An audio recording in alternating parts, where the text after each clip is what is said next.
Here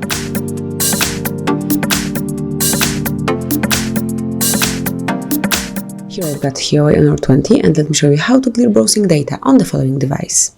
So at first let's open the browser that you are using, in my case it's Chrome, and then select the More icon, which is 3 dots 1 in the upper corner, then find and pick History.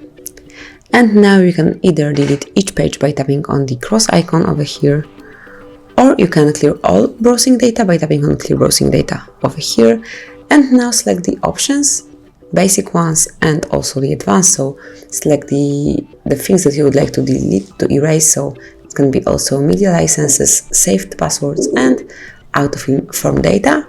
And finally, just pick the time range. So click over here to select the period of time from which you would like to delete all the browsing data. So it can be from all time, 4 weeks, 7 days, 24 hours, or just last hour. But I would like to do it completely, so all time. And then simply click on Clear Data. Now confirm that you would like to do it and click on Clear. And that's it. As you can see now, there's no history here. Your browsing history is completely free, completely empty, and you can create it from the beginning, from the scratch. Thank you for watching. Please subscribe our channel and leave the thumbs up.